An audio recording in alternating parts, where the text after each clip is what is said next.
श्री गुरुवे नमः।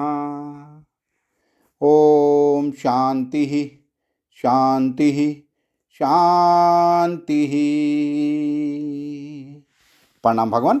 भगवान योग वासिष्ठ महारामायण से निर्वाण प्रकरण पूर्वार्ध और सर्ग नंबर 29 से सत्संग कंटिन्यू करते हैं भगवान, जिसमें शीर्षक था संसार चक्र के अवरोध का उपाय, शरीर की नश्वरता और आत्मा की अविनाशिता एवं अहंकार रूपी चित्त के त्याग का वर्णन तथा श्री महादेव जी के द्वारा श्री वशिष्ठ जी के प्रति निर्गुण निराकार परमात्मा की पूजा का प्रतिपादन। सत्संग कंटिन्यू करते हैं भगवान। कैलाश नामक एक पर्वतों का राजा है। वह अपनी ऊंचाई से स्वर्गलोक को भी पार कर गया है और वह उमापति भगवान श्री शंकर का निवास स्थान है। वहाँ पर स्वयं प्रकाशमान भगवान महादेव जी रहते हैं। पहले किसी समय उसी पर्वत पर उन देव अधिदेव की पूजा करता हुआ मैं गंगा जी के किनारे आश्रम बनाकर रहता था। तब के लिए वहाँ पर मैंने दीर्घ काल तक तपस्वियों के आचरण का अनुसरण किया। वहाँ पर मेरे चारों ओर सिद्धों के समूह रहते थे। मैं उनसे विचार विनिमय करके शास्त्रीय द्रुह तत्वों का अनुशीलन करता था। मैंने फूल चुनने के लिए एक डलिया रख छोड़ी थी और अनेक शास्त्रीय पुस्तकें भी जुटा रखी थी।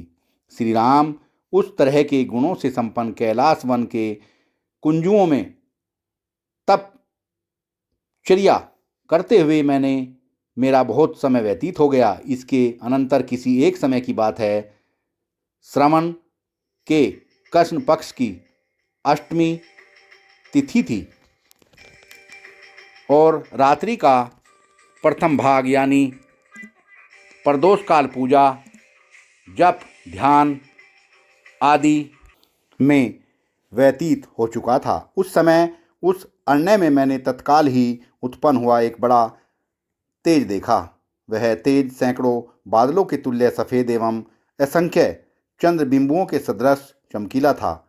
उस तेज की चकाचौंध से दिशाओं के समस्त कुंज चमक उठे। उसे देखकर मैंने भीतर की प्रकाशमान दिव्य दृष्टि से उसके विषय में विचार किया और तदंतर फिर बाह्य दृष्टि से विशेष अवयवों के अनुसंधान पूर्वक उसका अवलोकन किया। विचार कर ज्यों ही मैं सामने का शिखर प्रदेश देखता हूँ, त्यों ही चंद्र कलाधर महादेव जी उपस्थित हो गए। वहाँ अर्धपात्र लेकर सावधान एवं प्रसन्न मन मैं उन गौरीपति के निकट गया। तदंतर चंद्र ज्योत्याशान के समान कोमल, शीतल तथा समस्त संतापों का अपहरण करने वाली उस महादेव जी की दृष्टि का मैं दीर्घ काल तक भाजन बना रहा। पुष्पों के शिखर पर उपविष्ट तीनों लोकों के साक्षी उस देव अधिदेव को मैंने समीप जाकर आर्द्य पुष्प तथा पाद्य समर्पण किया। उनके सामने मैंने अनेक मंदार पुष्पों की अंजलियां बिखेर दी और नानविध नमस्कार एवं स्तोत्रों से शिव जी का अभ्यर्चन किया। तदंतर मैंने शिव जी की पूजा के सदृश ही पूजा से सखियों से युक्त तथा गगनमंडल से परिवेष्टित भगवती गौरी का उत्तम रीति से पूजन किया।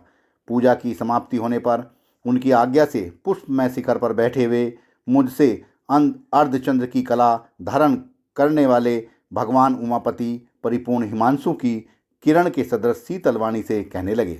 भगवान उमापति ने कहा, ब्राह्मण, शांति से युक्त परमात्मा में विश्वास लेने वाली तथा कल्याण करने वाली तुम्हारी चित्तवृत्तियाँ अपने स्वरूप में अवस्थित तो हैं। तुम्हारा कल्याणकारी तप निर्विघ्न रूप से बराबर चल रहा है न। तुमने प्राप्तव्य वस्तु प्राप्त कर ली है न और सांसारिक भय शांत हो रहे हैं न।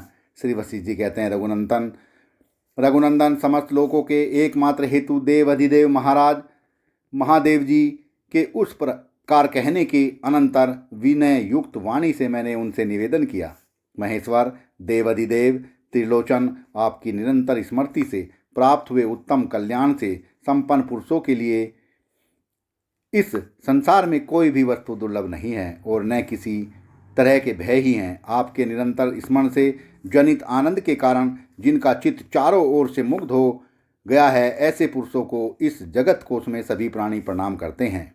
एकमात्र आपके अनुस्मरण में निरंतर जिसका मन लगा रहता है, ऐसा पुरुष जहाँ स्थित रहते हैं, वे ही देश, वे ही जनपद, वे ही दिशाएं और वे ही पर्वत प्रशस्तम हैं। प्रभो, आपका अनुस्मरण पूर्व संचित, वर्तमान और भविष्य के पुण्य समूह की वृद्धि कराता है। आपका अनुस्मरण ज्ञान रूपी अमृत का एकमात्र आधारभूत कलश है।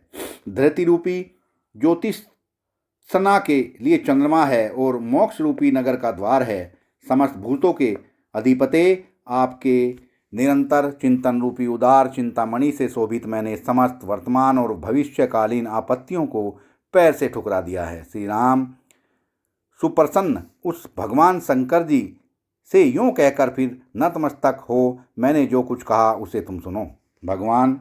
भगवान यद्यपि आपकी अनुकंपा से मेरे लिए समस्त दिशाएं अभीष्ट पदार्थों से परिपूर्ण हैं, तथापि देवेश, मुझे जो एक संदेह है उसके विषय में आपसे निर्णय पूछता हूँ। प्रभो, वह देव अर्चन विधान किस तरह का है जो उद्वेग का नाशक, विकार रहित, समस्त पापों का विनाशकारी तथा समस्त कल्याणों का अभिवर्धक है?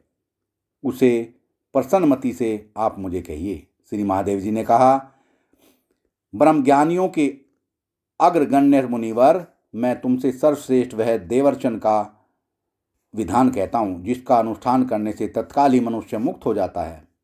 जो आदि और अंत से रहित वास्तविक ज्ञान स्वरूप है, वही देव कहा जाता है।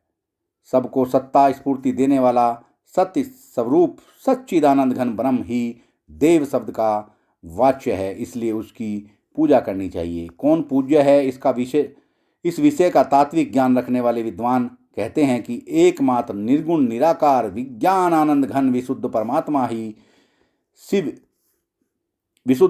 शिव ही पूज्य है और उसकी पूजन सामग्री में ज्ञान, समता और शांति ये सबसे श्रेष्ठ पुष्प हैं। महर से ज्ञान स्वरूप परमात्मा देव की ज्ञान, समता और शांति रूप पुष्पों से जो पूजा की जाती है, उसी को आप वास्तविक देवर्चन जानिए। महात्मा ही विज्ञान स्वरूप देव, भगवान शिव और परम कारण स्वरूप है। अतः ज्ञान रूप पूजन सामग्री से उसी की सर्वदा पूजा करनी चाहिए। वशिष्ठ जी, आप जीवात्मा को चिन्मय आकाश स्वरूप अविनाशी अकृत्रिम सच्चिदानंद परमात्मा स्वरूप ही जानिए। एकमात्र वह परमात्मा ही पूज्य है, उसके सिवा दूसरा कोई पूज्य नहीं है। अतः उस विज्ञान आनंद घन परमात्मा की पूजा ही पूजा है। महर से जो परमार्थ सबसे श्रेष्ठ है, जो आपका तत्व पदार्थ का, मेरा तथा समस्त जगत का स्वरूप भूत है एवं जो स्वयं परिपूर्ण स्वरूप है, ज्ञान सामग्री से पूजा करने योग्य उस देव का मैंने आपसे वर्णन कर दिया। सभी वस्तुओं का, समस्त जगत का, दूसरे का, आपका और मेरा सर्वव्यापी चिन्मय परमात्मा ही पारमार्थिक स्वरूप है, दूसरा नहीं। वाह भगवान, वाह वाह भगवान, वाह। सत्संग को विराम देते हैं भगवान। प्रणाम भगवान।